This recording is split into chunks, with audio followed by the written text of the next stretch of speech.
오늘은 모든 개신교에서 지키는 종교개혁주일입니다. 마틴 루터가 1517년에 10월 31일에 로마 교황청을 향해서 95개의 조항의 항의문을 내걸고 개혁한 지 506년이 되는 날입니다.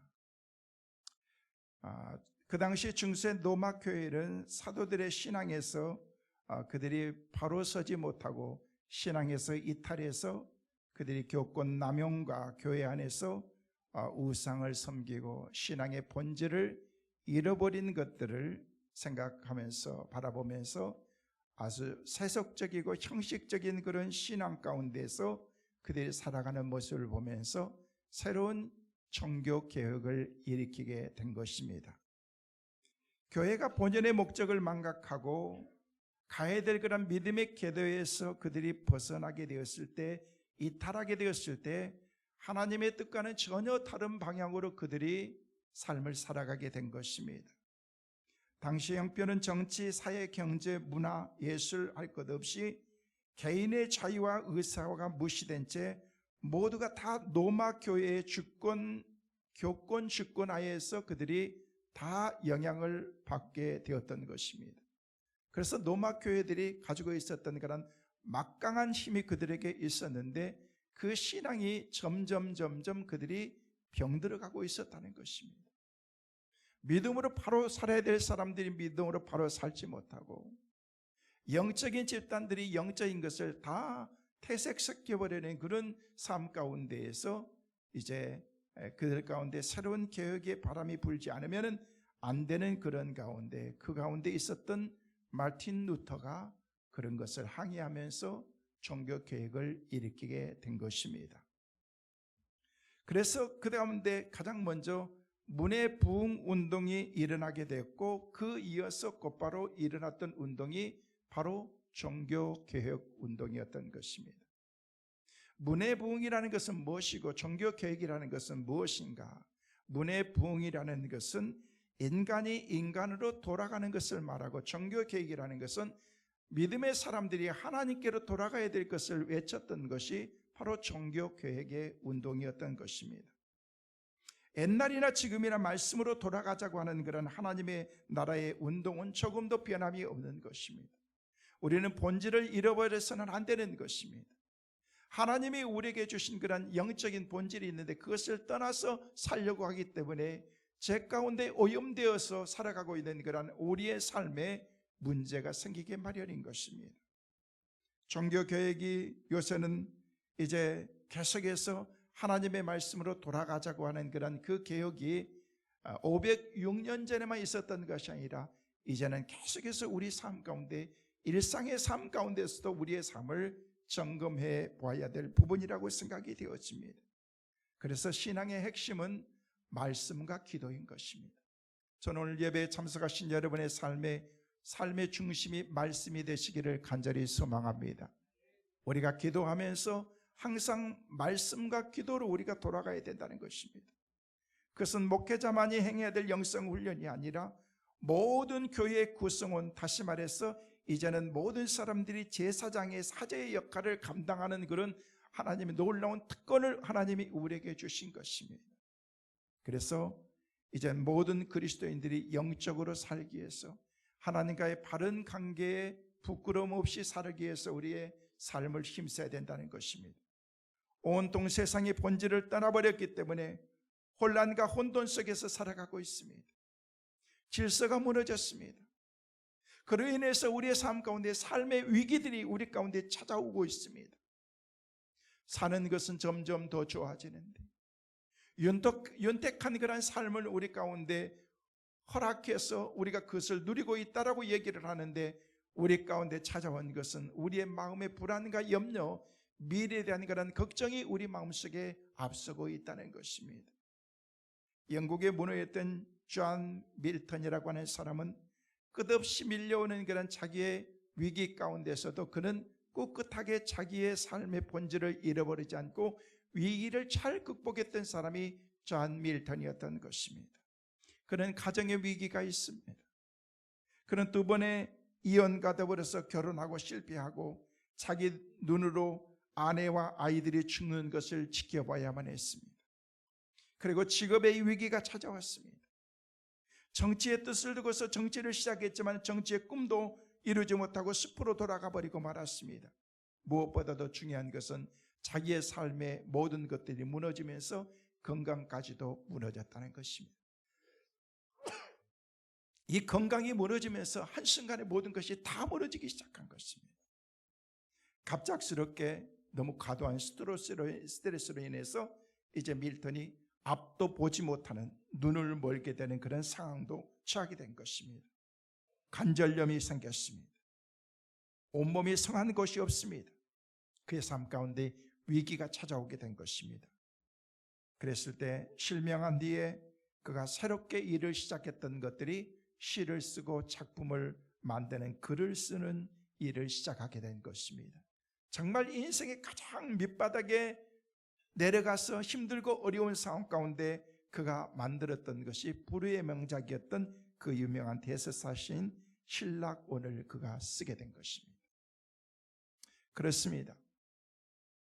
우리 인생을 살아감에 있어서 때로는요 오르막이 있기도 하지만은요 늘 우리의 인생이 오르막길과 같이 그렇게 성공적인 그런 인생을 사는 것만은 아닙니다. 때로는 말할 수 없이 생각하지도 못했던 그런 인생의 위기에 내리막을 맞이할 때 마치 패배와 실패의 길로 내려간 것 같은 그런 마음이 들기도 한다는 것입니다. 오늘 여러분의 삶 가운데서 여러분 표현하지 않아서 그렇지 때로는 여러분의 삶이 때로는 인생의 내리막과 같은 그런 인생을 살아가고 있는 분이 계실지도 모릅니다.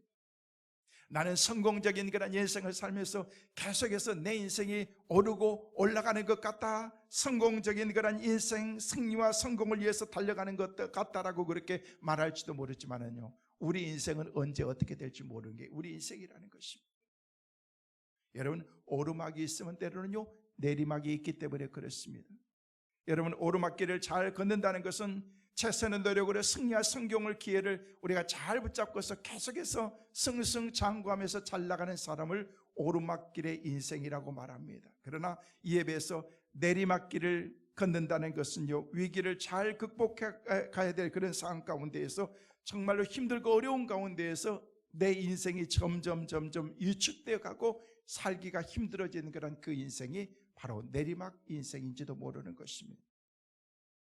여러분 그런데 우리는 이 인생 가운데에서 오르막이라고 우리가 내 삶을 장담할 수가 없습니다.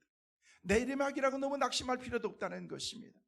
오르막을 성공적으로 사는 인생은요 때로는요 내리막의 인생이라고 할지라도 그 가운데서 우리가 지혜로서 그 길을 잘 걸어갈 때 인생이 힘들고 어렵다고 할지라도 그 가운데서도 우리는 바로 존 밀턴처럼 일어날 수가 있다는 것입니다. 사랑하는 성도 여러분, 여러분의 삶이 어떤 상황과 환경 가운데 있다고 할지라도 꿋꿋하게 주님을 바라보면서 오르막이든 내리막이든 상관하지 않고 주님이 주신 그런 여러분 영적인 페이스를 잃지 않고 믿음으로 살아가는 우리 모두가 꼭 되시기를 주의 이름으로 축원합니다. 전 세계적으로 많은 사람들이 위기라고 얘기를 합니다. 어떤 의미로 보면은요 내리막으로 걸어가는 것 같은 그런 느낌이 든지도 모릅니다. 여기저기서 전쟁이 일어나고 기근과 여러 가지 갈등과 많은 문제들 앞에서 우리의 인생을 살아가고 있는 것을 볼 수가 있습니다. 우리가 특별히 기도해야 할 것은요 세계 평화를 위해서 기도해야 됩니다.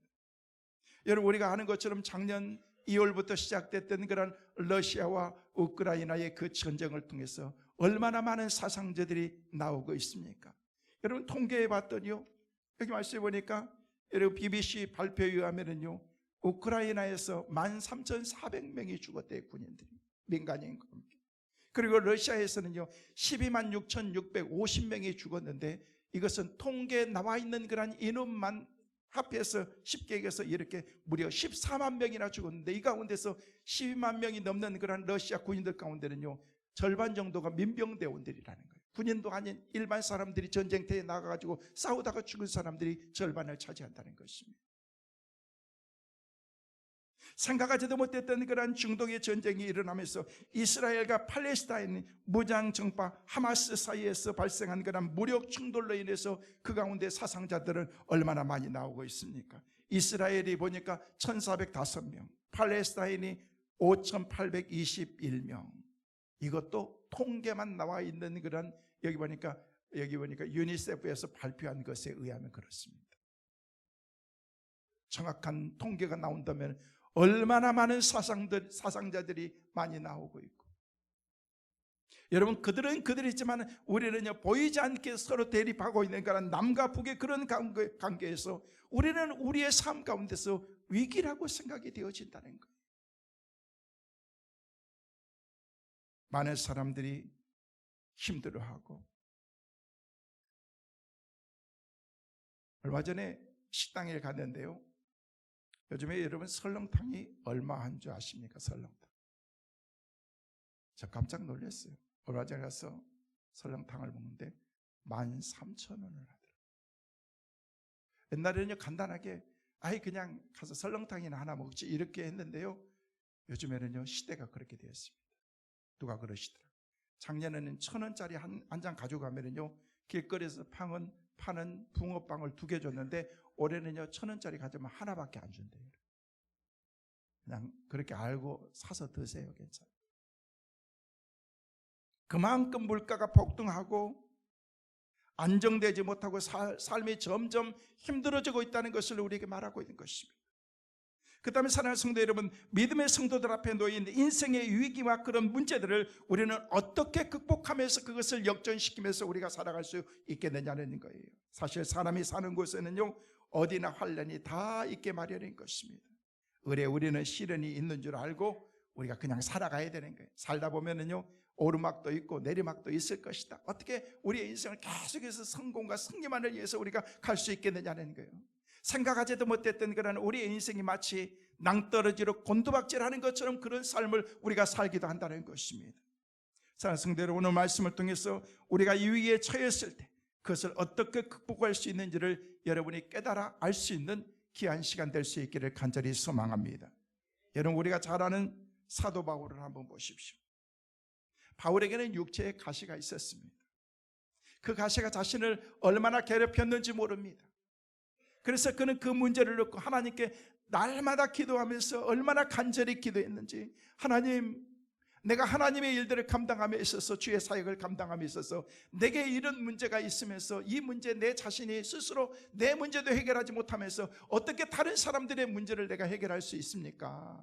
하나님 도와주세요 하면서 성경에 보니까 그가 하나님께 몸부림치면서 간절하게 3번이나 기도했다라고 그렇게 말하고 있습니다. 간절하게 하나님께 기도하는 바울의 기도를 하나님께서 들으시고 그에게 응답해 주셨습니다. 무엇이라고 응답했습니까? 사도 바울은 기도하는 가운데 하나님이 그에게 음성이 들렸습니다. 나의 은혜가 내게 족하도다. 따라하겠습니다. 나의 은혜가 내게 족하도다.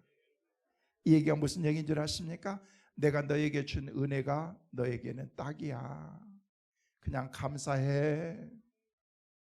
하나님, 내게 지금 문제가 있는데 뭘 감사해요? 내 몸에 지금 이 가시가 있어서 나는 못 견디겠는데 뭘 감사하라는 거예요? 라고 그렇게 외치지만은요, 하나님께서는 이게 너한테 최선이야 라고 그렇게 하나님이 말씀하신다는 거예요. 나의 은혜가 내게 족하니라. 바울은 하나님께로부터 족한 은혜, 넘치는 은혜를 받게 되었습니다.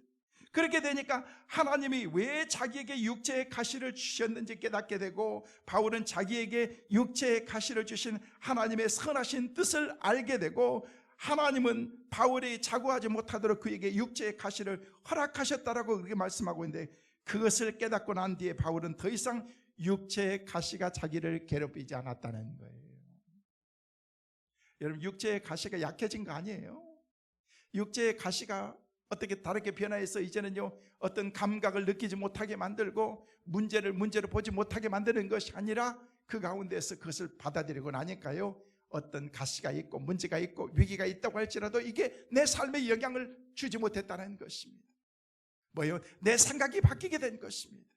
하나님을 보는 그런 문제 가운데서 문제를 바라보는 것이 아니라 하나님을 보는 시각으로 바뀌게 된 것입니다. 자, 여러분의 시각이 영적으로 바뀌어질 수 있기를 바랍니다. 주님을 바라보시길 바랍니다. 문제를 바라보지 마시고 문제 가운데서 역사하실 그 하나님을 바라보면요 그 가운데서 우리가 막 힘이 생기기 시작하는 것입니다. 오늘 우리가 읽은 본문에도 똑같은 경우를 볼 수가 있습니다. 은혜의 동산. 오늘 본문 말씀에는 기도의 동산이라고 말하고 있는데 다른 복음서에 보니까 겟셋마네 동산, 그곳에도 위기가 있었다는 거예요. 가룟 유다가 죽음의 사자들을 데리고 예수님을 붙들러 온 것입니다. 기도하지 않고 잠만 자던 베드로는요, 은혜를 하나도 받지 못했습니다. 그러니 그는 하나님의 뜻을 그가 깨달을 수가 없었던 것입니다. 위기 속에 있는 하나님의 선하신 뜻을 깨닫지 못한 것입니다. 결국 베드로는 어떻게 했어요? 혈기를 부리고 인간적인 방법을 그가 쓰기 시작한다는 거예요. 인간적인 방법을 사용하신 것입니다. 그런 위기에 해결에 아무런 그런 그 가운데서 그 일들은 도움이 되지 못했던 것입니다. 그래서 밤새워 기도하신 예수님은 은혜로 충만했습니다. 그 위기는요, 하나님이 허락하신 것이기 때문에 그 위기를 우리 주님께서는 그냥 덤덤하게 그것을 받아들일 수밖에 없었던 것입니다. 그 위기 속에서 하나님의 선하신 뜻이 있음을 아셨던 것입니다. 그래서 예수님은 위기를 피하지 않으셨던 것입니다. 예수님은 기꺼이 편안한 마음으로 위기를 받아들일 수 있었고 문제를 그냥 받아들일 수가 있었던 것입니다. 오늘 하나님께서 우리에게 족한 은혜, 넘치는 은혜를 베풀어 주시기를 원하시면서, 야, 너에게 지금 허락한 이 모든 것이 너에게 가장 베스트야. 그냥 감사해. 그렇게 주님 말씀하고 있는 거예요. 성도 여러분, 여러분에게 주어진 환경, 하나님의 은혜를 생각하고 감사하며 살아가는 우리 모두가 되시기를 주의 이름으로 축원합니다. 어떤 어려움이 있다고 할지라도 하나님이 주시는 은혜로 능히 모든 것을 이겨내고 하나님의 뜻을 이루어 드리는 그런 삶이 되기 위해서 우리가 하나님 앞에 믿음으로 바로 서는 것입니다. 오늘 말씀을 중심해서 우리 인생의 위기 가운데서 우리는 어떻게 살아야 될지 몇 가지로 말씀을 드립니다. 첫째로, 기도해도 위기는 올 수 있다는 것입니다. 자, 오늘 보면 1절, 2절 말씀 같이 한번 보시겠습니다. 함께 보십니다. 예수께서 이 말씀을 하시고 제자들과 함께 기드론 시내 건너편으로 나가시니 그곳에 동산이 있는데 제자들과 함께 들어가시니라. 그곳은 가끔 예수께서 제자들과 모이시는 곳이므로 예수를 파는 유다도 그곳을 알더라. 여기 말씀이니까 그곳에 동산이 있는데 그곳에서 예수님께서 뭐 하시는 거예요? 지금 기도하고 계셨던 거예요. 예수님은 예루살렘에 오시면 종종 제자들과 함께 겟셋마네 동산으로 가셨습니다. 거기서 예수님은 제자들을 가르치고 제자들과 함께 영적인 교제를 나누고 하나님의 말씀을 가르쳤던 것이 바로 기도의 동산 겟셋마네였다는 거예요. 또 예수님은 그곳에서 밤새워 기도하시면서 하나님을 만나시기도 하셨습니다. 그곳에서 말씀과 기도가 있는 곳이었습니다. 분명 겟셋마네 동산은 은혜로운 장소, 기도의 장소, 믿음의 장소였다는 것이, 그럼에도 불구하고 겟셋마네 동산에 어떻게 했어요? 위기가 찾아오게 된 거예요. 여러분, 이것은 우리에게 무엇을 말해주고 있는 줄 아십니까? 이 세상 어디에도 위기는 다 찾아올 수 있다는 것입니다. 사랑의 보금자리인 그런 여러분의 가정에도 위기가 올 수가 있는 것입니다. 우리가 일하는 그런 일터에도 위기가 올 수가 있는 것입니다. 심지어 주의 백성들이 모인 그런 교회 안에도 얼마든지 위기가 올 수 있다는 것입니다. 하나님을 믿는 사람이고 영적으로 믿음으로 살고 사랑의 공동체라고 얘기하는 그런 이 공동체 안에 왜 위기가 우리 가운데 있느냐는 거예요. 지난주 한 분이 전화가 왔어요. 목사님, 저희 교회에 이런 문제가 있는데 기도 좀 해주세요. 얘기를 들어보니까 교회도 그렇게 크지 않는 교회인데 120, 30명 정도밖에 되지 않는 그런 교회인데 교회에 작은 갈등이 문제가 야기되어서 그것이 갈등이 점점 심해지면서 나중에는요 서로 갈등하고 싸우고 고발하는 그런 일이 벌어지게 됩니다. 그래서 한 장로님이 그런 일들을 이렇게 하면서 되지 않는 많은 사람 되지 않는 그런 가운데 절반이 이렇게 60명이 갈라서서 밖에 나와서 따로 예배를 드리고 막 이런 일들이 벌어지면서 이런 상황 가운데 어떻게 했습니까? 뭘 어떻게 하느냐? 교회는 갈등하면 안 된다. 교회는 싸우면 안 된다. 어떤 일이 있어도 서로 양보하고 합의해서 좋은 그런 방향으로 나갈 수 있도록 해야지. 싸워서 이긴다고 이긴 승자도 없고 패자도 없고 다 하나님 앞에서 이것은 절대 있어서는 안 된다라고 그렇게 제가 얘기를 하면서 빨리 문제를 이렇게 봉합하고 그래야 되는데 이미 갈 때까지 다 갔기 때문에 이건 도저히 안 됩니다라는 그런 얘기. 안 된다고 얘기하지 마라. 사소한 작은 그런 이익 때문에, 갈등 때문에 그것을 이해하지 못하고 감싸지 못하면서, 여러분 왜 교회 안에, 왜 겟세마네 동산에 이런 문제가 있어야 되느냐는 거예요. 주님이 계시는 곳이고 주님의 제자들이 기도하는 곳인데, 믿음의 사람들이 모이는 그런 공동체인데 왜 공동체 안에 이런 일들이 우리 가운데 있어야 되느냐는 거예요. 사랑의 보금자리인 그런 사랑으로 뭉쳐있는 그런 가정인데 왜 가정에 그런 위기가 우리 가운데 찾아와야 되느냐는 거예요. 우리 인생을 살면서 우리가 살아가는 그런 삶의 모든 면에서 문제는 다 있다는 것을 우리에게 얘기해 주고 있는 것입니다. 사업에서 실패를 했다든지 중병에 걸렸다든지 또 뜻밖의 사고를 당했다든지 이런 경우만이 위기라고 생각하지 말라는 것입니다. 우리의 삶에 어두운 부분이 있고 또 생각하지 못했던 그런 신앙의 갈등의 문제도 있고 이게 우리의 삶의 위기거든요. 위기거든요. 우리는 평소에 건강할 때 감사하고 또 편안할 때 신앙생활을 더 감사하면서 열심히 해야 되지만은 우리는 언제 어디에서 우리에게 찾아올 수 있는 그런 위기가 우리 가운데 있다는 사실을 알면서 날마다 우리가 내 자신을 스스로 경성하면서 믿음으로 바로 서서 살지 않으면요 우리도 얼마든지 어려운 가운데 살아갈 수 있다는 것입니다. 말씀을 드린 것처럼 마틴 루터가 종교개혁을 하는 것은 생명을 걸고 하는 매우 위험한 일이었던 것입니다. 당시 천주교의 세력은요 말할 수 없이 막강했습니다. 마치 계란을 바위에서 던져서 막 그렇게 싸우는 것 같은 그런 무모한 싸움같이 생각되었지만은요 그러나 그는 포기하지 않았습니다. 여기서 우리가 바로 서지 않고 영적으로 새로운 그런 개혁이 일어나지 않으면 우리에게는 희망이 없다라는 걸 생각을 가지면서 마틴 루터가 뭐라고 얘기한 줄 아십니까? 그런 이런 얘기했습니다. 마귀가 이 도성에 기와장처럼 수없이 많다고 할지라도 나는 반드시 이 일을 하게 될 것이다.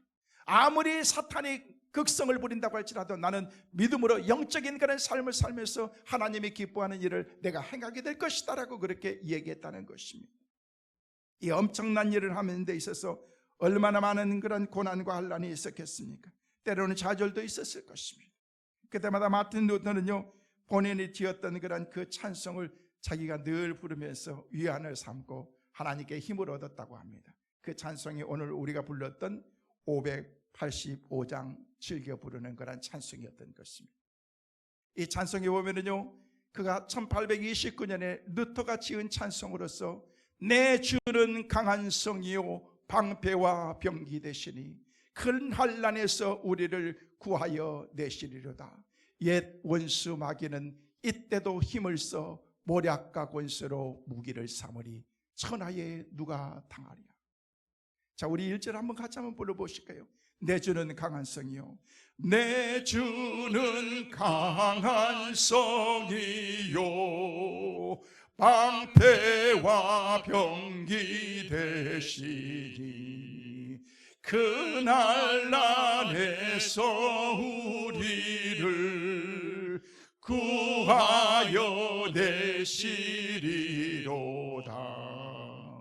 옛 원수 마귀는 이때도 힘을 써 모략과 권세로 무기를 삼으니 천하에 누가 당하랴. 마틴 루터가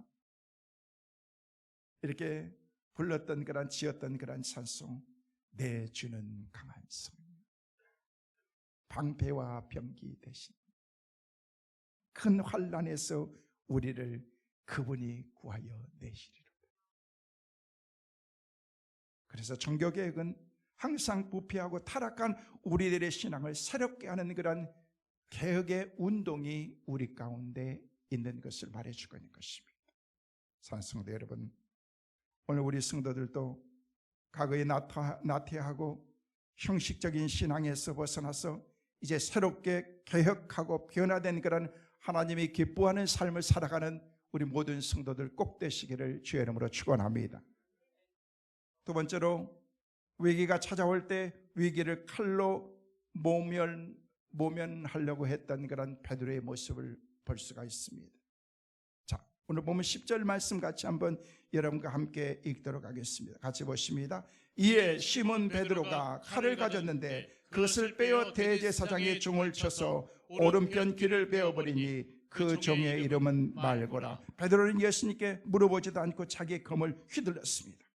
대제사장의 종 말고의 귀를 확 잘라가지고 그냥 그것을 그 가운데서 엄청난 일을 지금 벌어지고 있는 것입니다. 여러분, 성경에 보면요, 베드로가 검도하고 펜싱에 유능했다라고 그렇게 말하지 않습니다. 그런데 갑자기 그냥 생각하지도 못했던 그런 그 삶 가운데서 일을 닥치면서 그냥 검을 빼가지고 확 잘랐는데, 귀를 자르려고 했는 건지 아니면 죽이려고 했는 건지 어찌됐든 간에 그냥 말고의 귀가 확 잘라져 버리고 마는 것입니다. 여러분, 자기 깐에는요, 확 내가 한번 해보겠다는 거예요. 인간적인 생각이 그 마음속에 앞섰던 것입니다. 여러분, 하나님의 은혜로 다행스럽게 그 칼이 빗나가서 오른쪽 귀만 잘렸지, 잘못해서 말고가 죽었더라고 하면은요, 물론 죽어도 주님께서 다 살려주실 것입니다. 그런데 그렇다면은요, 주님의 제자가 사람을 죽였다라고 얘기를 하면서 갖은 핍박과 고난과 어려움이 얼마나 많이 있었겠습니까? 예수님을 돕는 길이 아니고 오히려 예수님을 난처하게 만드는 그 길이 될 수 있다는 것을 여러분, 사람들은 모른다는 거예요.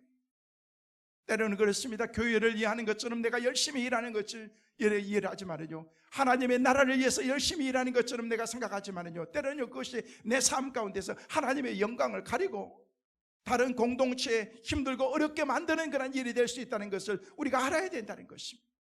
그래서 우리가 늘 주님 앞에서 기도하면서 하나님, 내 삶이 본이 되게 도와주시고 하나님께 영광이 되게 하여 주옵소서. 사랑하는 성도 여러분, 인간적인 방법을 쓰지 마세요. 인간적인 방법으로 살라고 그렇게 살려고 하지 마십시오. 하나님을 바라보면서 하나님이 뭐라고 말씀하시는가, 주님이 내게 주신 그런 하나님의 메시지가 무엇인가를 내가 스스로 들으면서 하나님의 말씀에 순종하면서 우리가 살아야 된다는 거예요. 인간적인 방법을 쓰는 것은 예수님에게 아무런 도움이 되지 않기 때문에 그렇습니다. 오히려 더 어렵게 만들 뿐인 것입니다. 저는 여러분들이 어떤 일이 있다고 할지라도 인간적인 방법, 세속적인 방법을 따라가지 않고 주님의 방법대로, 말씀대로, 믿음으로 순종하며 살아가는 은혜가 있게 되시기를 주의 이름으로 축원합니다. 베드로가 자기의 칼 하나를 가지고 무슨 위기를 모면할 수 있겠느냐는 거예요. 저들은 군대입니다. 병기로 무장한 사람들이 숫자도 많습니다. 자기 혼자서 무엇을 어떻게 하겠다는 것입니까? 무모한 행동인 것입니다. 예수님은 제자들에게 이미 수차례에 걸쳐서 말씀하셨습니다. 내가 십자가를 지는 것은 하나님의 뜻이니라. 근데 베드로는요, 하나님의 뜻과는 상관하지 않았어요. 이 얘기 뭐예요? 하나님이 말씀하실 때 말씀을 안 들었다는 거예요.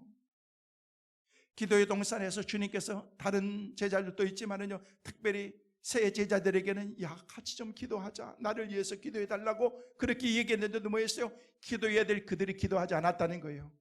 말씀을 들어야 될 그들이 말씀을 안 들었다는 거예요. 그렇기 때문에 인간적으로 사는 거죠. 저는 여러분들이 말씀으로 사는 은혜가 있기를 간절히 소망합니다. 기도하는 여러분 되시길 바랍니다. 기도하지 않으면 세속적으로 살고 영적으로 살지 못하는 거예요.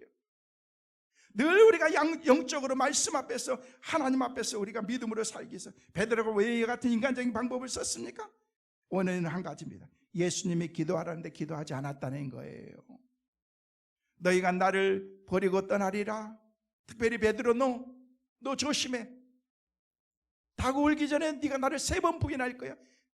주님 무슨 말씀이에요? 다른 제자들은 몰라도 나는 그런 일 절대 없으니까 걱정하지 마세요 라고 얘기하면서 호언장담했던 그런 베드로가요, 여러분, 실패할 수밖에 없었던 이유가 우리는 다 알고 있지 않습니까? 기도하지 않았기 때문에, 주님의 말씀을 주님의 말씀으로 듣지 않았기 때문에, 그래서 실수할 수밖에 없었던 것입니다. 시험에 들지 않도록 깨어 기도하라. 만일 베드로가 그 밤에 예수님과 더불어서 밤새 기도했다면요, 베드로는 은혜 받은 사람으로서 그런 실수하지 않았을 것입니다. 그 위기 속에서 분명히 하나님의 뜻이 있는 것을 알았을 것입니다. 그러나 그는 기도하지 않았고 잠만 잤다는 거예요. 그는 은혜를 받지 못했던 것입니다. 하나님의 뜻을 깨닫지 못한 것입니다. 결국 그는 인간적인 방법을 동원할 수밖에 없었던 것입니다. 그래서 은혜의 장소인 겟세마네가 베드로에게 있어서는 부끄러운 추억의 장소로 완전히 바뀌어버리고 말았다는 거예요. 사랑하는 성도 여러분, 오늘도 예수님은 여러분에게 말씀하십니다. 너희가 시험에 들지 않도록 깨어 기도하라. 이 얘기는 바꿔서 얘기하면요, 기도하지 않으면 시험 들 수 있다는 거예요. 저는 여러분들이 시험 안 들었으면 좋겠어요. 그러려면 기도하시길 바랍니다. 기도해야지. 여러분, 신앙생활 하면서 가장 기본은 기도거든요. 기도. 사역보다도 더 중요한 것은 기도입니다. 봉사보다도 더 귀한 것은 기도입니다. 신앙생활에 기도하지 않고서는 온전하게 신앙생활을 할 수가 없는 것입니다. 깨어 기도하지 않고 잠만 자면 시험에 들 수밖에 없다는 것입니다. 베드로처럼 위기를 혈기로 부리면서 하려고 했기 때문에 그 가운데서 문제가 생기게 된 것입니다. 사랑하는 성도 여러분, 오늘 말씀을 기억하시고서 위기를 모멸하기 위해서 인간적인 방법을 쓰지 마십시오. 하나님의 방법 따라서 믿음으로 살아갈 때 반드시 우리 가운데 위기를 기회로, 승리로 하나님께서 우리를 바꿔주실 줄로 믿습니다. 그래서 살아가는 우리 모두가 꼭 되시기를 주의 이름으로 축원합니다. 마지막으로, 그렇다면 위기가 우리 가운데 찾아올 때 우리는 어떻게 해야 될 것인가? 위기를 대처하는 그런 그 방법을 우리가 알아야 되는 것입니다. 자, 오늘 보면 4절 5절에는 우리에게 그렇게 말씀하십니다. 예수께서 같이 보십니다. 예수께서 그 당할 일을 다 아시고 나아가 이르시되 너희가 누구를 찾느냐 대답하되 나사렛 예수라 하거늘 이르시되 내가 그니라 하시니라. 그를 파는 유다도 그들과 함께 섰더라. 오늘 본문 속에서 우리를 위기에 대처하게 하시는 예수님의 모습을 볼 수가 있습니다. 예수님은요, 위기 앞에서 어떻게 해서요? 전혀 흔들지 않았습니다. 동요되지도 않았습니다. 당황하지도 않았습니다. 두려워하지도 않았습니다. 오늘 이 4절 말씀 보니까 예수께서 그 당할 일을 다 아시고 라고 그렇게 말씀하고 있습니다. 우리 주님은 앞으로 되어질 일들을 다 알고 계셨다는 거예요. 근데 제자들은 몰랐던 거예요. 알았다면 그렇게 행동하지도 않았겠죠. 근데 우리 주님께서는 다 아시고 덤덤하게 두려워하지도 않고 피하지도 않으셨습니다. 군병들에게 자신을 떳떳하게 나타나시면서 너희들이 누구를 찾느냐? 그랬을 때 나사렛 예수다 라고 그렇게 얘기했을 때 당당하게 우리 예수님께서는 6절 말씀에 그렇게 말씀하고 있습니다. 함께 보시겠습니다. 예수께서 그들에게 내가 그니라 하실 때에 그들이 물러가서 땅에 엎드려지니라. 예수님이 물었어요. 누구 찾느냐? 나사렛 예수라. 내가 예수다 라고 얘기했을 때 사람들이 그냥 막 질겁을 하면서 뒤로 물러가서 땅에 엎드렸다라고 그렇게 말하고 있습니다. 근데 예수님을 붙들러 온 사람들은 어떻게 되었습니까? 내가 그니라 라고 하는 그런 말씀을 들을 때 두려운 마음이 생겼다는 거예요. 여러분, 하나님의 말씀을 들을 때 저와 여러분에게 두려운 마음이 있었으면 좋겠어요. 너무 덤덤하게 그냥 하나님의 은혜로만 받기 때문에 하나님께서 기도하라고 말씀하시고 영적으로 믿음으로 살라고 그렇게 말씀하시는데도 때로는요, 우리가 너무 덤덤하게, 여러분, 예수님을 잡아 죽이려고 찾아왔던 그들도 예수님의 말씀 앞에서 두려워서 엎드리는 그런 마음과 신앙이 그들에게 있었는데 우리에게는 그런 마음과 신앙이 있느냐는 거예요. 사랑하는 성도 여러분, 여러분이 어떤 위기를 맞이하고 얼마나 힘들고 어려운지는 제가 구체적으로 잘 알 수는 없습니다. 그러나 인생을 살다 보면요, 이런저런 문제들이 많이 있지만 오늘 주님께서는 우리에게 말씀하십니다. 당황하지 말고 두려워하지도 말고 걱정하지도 말고 당당하게 흔들림 없이 네가 믿음으로 기도하면서 살아라. 주님이 말씀하신 것입니다. 사랑하는 성도 여러분, 여러분에게 어떤 문제가 있습니까? 그 문제를 예수님과 함께 하시면서 예수님이 여러분의 삶의 그 문제를 풀어주시는 그 은혜가 있게 되시기를 간절히 소망합니다. 예수님이 우리를 책임져 주시고 지키신다는 거예요. 걱정하지 말라는 것입니다. 하나님의 허락 없이는요, 그 어떤 것도 아무것도 해결할 수 있는 그런 것들이 없기 때문에 그런 것입니다. 어떤 어려움이 있다고 할지라도 주님을 바라보는 그런 신앙을 우리가 가져야 될 것을 말씀하시면서 오늘 보면 11절에는 우리 주님께서 우리에게 그렇게 말씀하십니다. 예수께서 같이 보십니다. 예수께서 베드로더러 이르시되 칼을 칼집에 꽂으라. 아버지께서 주신 잔을 내가 마시지 아니하겠느냐 하시니라. 여기 하반절 말씀을 보니까 아버지께서 주신 잔을 내가 마시지 아니하겠느냐. 아무리 그 잔이 쓰고 고통스럽다고 할지라도 하나님께서 주신 잔을 예수님은 기꺼이 마시겠다는 거예요. 예수님은 위기 속에서도 자신이 당할 그 고통을 생각하지 아니하시고 하나님의 뜻만을 생각했습니다. 하나님의 영광만을 위해서 생각했던 것입니다. 그리고 주님의 제자들이 어려움 당하지 않도록 우리 주님께서는요, 말고의 길을 잘랐던 베드로를 위해서 우리 주님께서 주님의 일들을 행하시는 것을 볼 수가 있습니다. 야 베드로, 네가 실수했으니까 그 일은 네가 알아서 처리해. 아이고 큰일 났다 하면서 말고 데리고 가지고 어디 병원에 가가지고 그걸 그때 가서 그거를 꼬매고 뭐 했다면요 이미 끝났을 것입니다. 근데 우리 주님께서는요, 떨어져 버린 말고의 길을 쫙 붙여주시면서 주님께서 문제 앞에서도 동요되지 아니하고 주님께서 제자들까지 챙기시는 그런 그 모습을 볼 수가 있습니다. 사랑하는 성도 여러분, 오늘 말씀을 통해서 하나님이 우리에게 주신 그런 하나님의 교훈이 있습니다.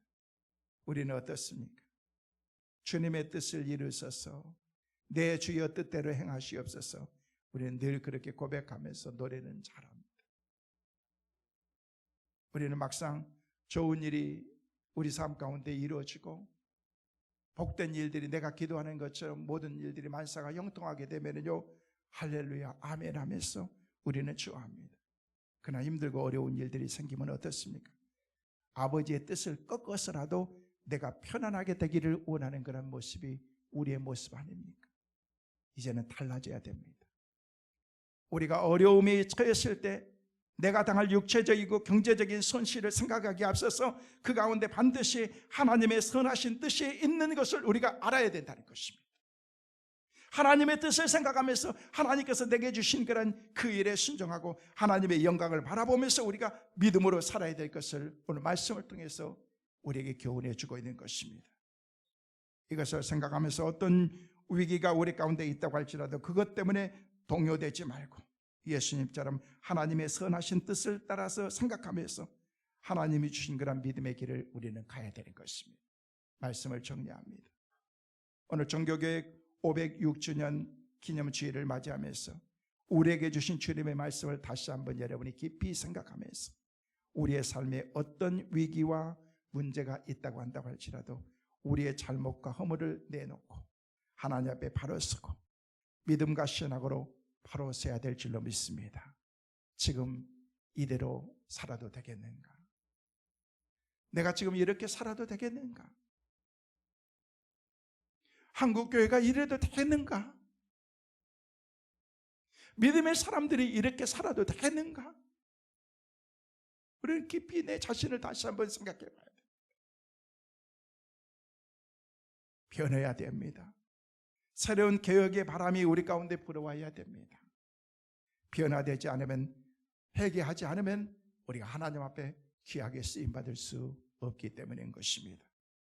마틴 루터와 같이 불의와 죄악과 싸워서 다시 한번 우리들 자신의 믿음에 개혁의 바람이 불어올 수 있기를 간절히 소망합니다.